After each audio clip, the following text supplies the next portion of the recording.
You who are not sports fans may not be aware of what is happening in the NBA regarding the possible sale of the Sacramento Kings. Those who are Kings followers, and believe it or not, some Seattle Supersonics fans, are calling this potential sale a steal. This presentation will show you where we're at currently in this roller coaster current event in business. The Seattle Supersonics were born in 1967 and were owned by Sam Schulman, then Barry Ackley, then chairman of Starbucks Howard Schultz. Many Sonics fans still cringe at Howard Schultz. The Sonics are the only team in Seattle sports history to ever hoist up a championship trophy. The struggling Sonics, who were unable to find potential business partners to renovate Key Arena, were eventually sold to Oklahoma City-based Professional Basketball Club LLC, headed by Clay Bennett. Clay told reporters that he was not planning to move the Sonics once they were sold. Then Seattle Mayor Greg Nichols, City of Seattle Council, Washington State Legislature, and even the Washington State Governor Christine Gregoire all met several times to discuss how to raise the money needed to renovate Key Arena and to find a potential business partner to keep the Sonics in Seattle.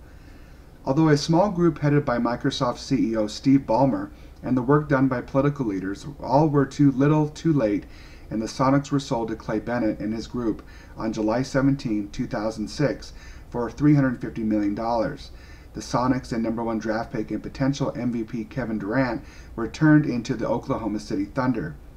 Local Seattle business leaders say they have lost over 50% of sales, mainly during the winter months when the Sonics would have been playing at Key Arena.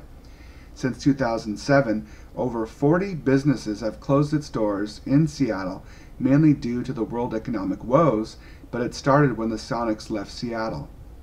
Let's flash forward 4 years and turn our attention to the Sacramento Kings, owned by the Maloof brothers, who tried various ways to connect with the local Sacramento community, to raise awareness, and of course to raise ticket sales. The Kings, however, were annually found last in their division, and they struggled to get season ticket sales up. Former NBA All-Star Kevin Johnson, now current Sacramento mayor, met with NBA officials in 2011 and presented several potential local buyers who would keep them in town.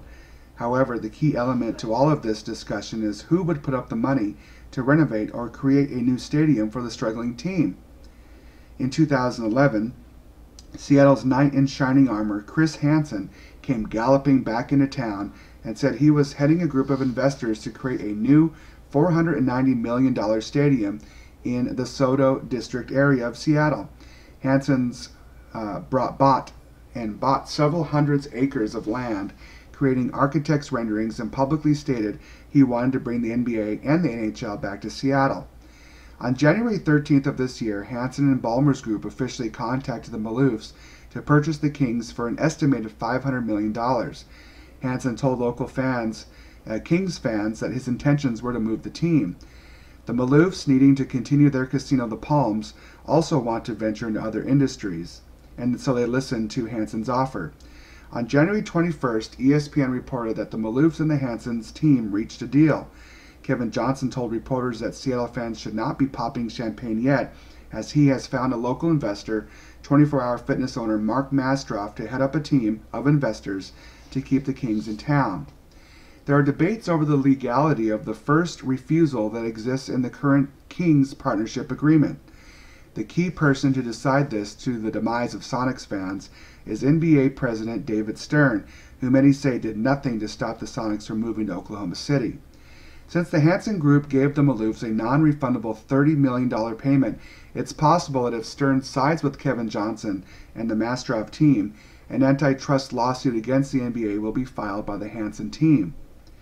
If the Kings move out to Seattle, the economic impact could be devastating to the city of Sacramento and to the already struggling state of California. Over 200 full-time jobs would be lost, 534 part-time jobs lost, over $7.5 million in salaries lost, and an estimated $100 million annually lost in revenue. Time is running out on the Kings to keep them in Sacramento.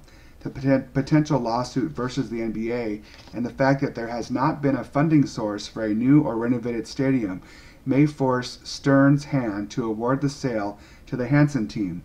We'll know more by May of this year if this is a sale or a steal of a struggling NBA team.